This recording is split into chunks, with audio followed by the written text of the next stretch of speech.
Hello. Apparently Willow is joining me today.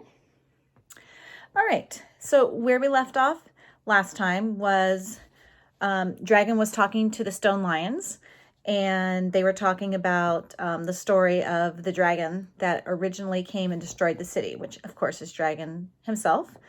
And they're about to tell a story called A String of Destiny. All right. We were afraid the city would break. As the times became more turbulent with secret meetings and violent outbursts, we watched the crack in our world widen. It was only a matter of time, we thought, before it would tear into two. One night, as we despaired, we saw a figure walking in the moonlight. Bent and old, he glowed like a lit lantern. When he saw he was carrying a large book in a small sack, we knew instantly it was the old man of the moon and called him over. "Please help us," we begged him. "We need to keep the city together." The old man of the moon looked at us, our outstretched cracking globe, and our pleading faces. Without a word, he sat down before us and opened his book, leafing through the pages and stroking his beard. After several minutes of consulting his book, he opened his sack and handed us a red thread. "You are to hold this until it is needed," the old man told us, and then he slapped his book shut and walked away, ignoring our words of thanks. We knew the old man of the moon had given us a string of destiny, one of the very strings he used to bind people together. It was a marvelous gift. While he left us no instructions, we guessed that we were to use it to tie around the city if it looked like we were about to split. After that, night after night, we watched our sphere, ready to use the string at the first signs of breakage. Unsure of its power or abilities, we dared not use it for anything but the direst of circumstances. But the crack did not grow. Unexpectedly, the king renounced his father.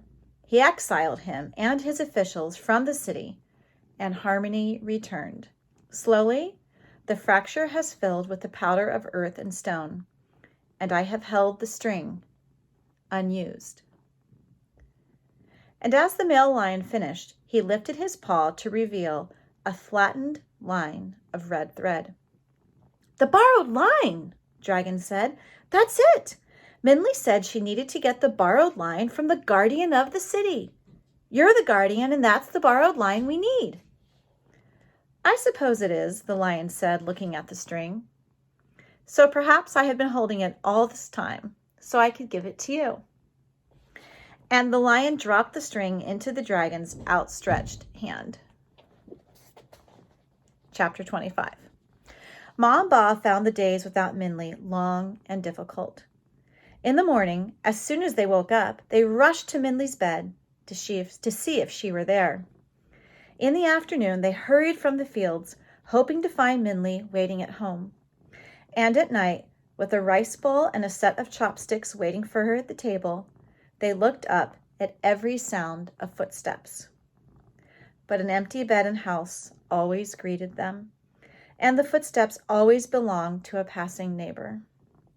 While Ma's anger had disappeared with the goldfish man, she grew a little thinner and paler every day, and Ba's eyes no longer twinkled.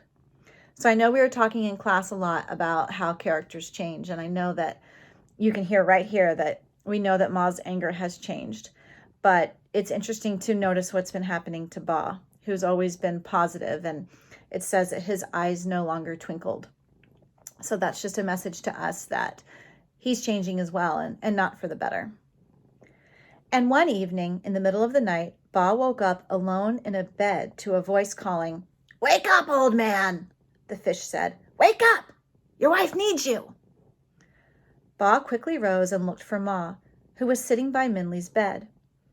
In the stillness of the darkness, Ma shook with sobs. "Oh, wife," Ba said softly, sitting next to her. Ma turned to him, her face shiny with wet tears. "What if Minley never returns?" Ma said. "What if we are always without her?" Ba put his hand over his face, brushing away the tears that were forming in his eyes. "I don't know," he said. Neither do I, Ma said, and she buried her face in Minley's bed, crying in despair. Ba stroked her hair as she wept, occasionally closing his eyes as he fought his own gloom. Finally, as Ma's crying slowed and calmed, Ba said, Do you remember the story I told you about the paper of happiness and the secret, which was one word written over and over again? The back of Ma's head nodded, and Ba allowed himself a small smile. I have thought a long time about that word, what that word could have meant. Was it wisdom or honor, love or truth? For a long time, I liked to think that the word was kindness. Ma's face remained hidden in Minley's bed, but her sobs had stopped, and Ba knew she was listening. But now, Ba said, I think perhaps the word was faith. A faint gray light seeped into the room, as if the moon was escaping from the clouds. Ma lifted her head and looked at Ba again. She wiped her eyes with her sleeve and gave him a small, sad smile. Perhaps, she said. Perhaps you are right. And she placed her hand, wet with tears, in his. And we should probably talk a little bit about what he means by the word faith. So think about what the word faith means, to have faith in something. And Ba is saying that maybe to be happy, it's the idea that you have faith. And faith is a belief that things will work out no matter what. So he's saying if you have faith, then you believe that no matter what, things will get better. And if you have that idea, then maybe that makes you a happier person. And it reminds me a lot about school right now, having faith that things are going to work out and we're going to figure out how to do school, and faith that things will be okay. And I think it sounds like Ba's on to something good. And we're going to stop there. Next chapter, chapter 26.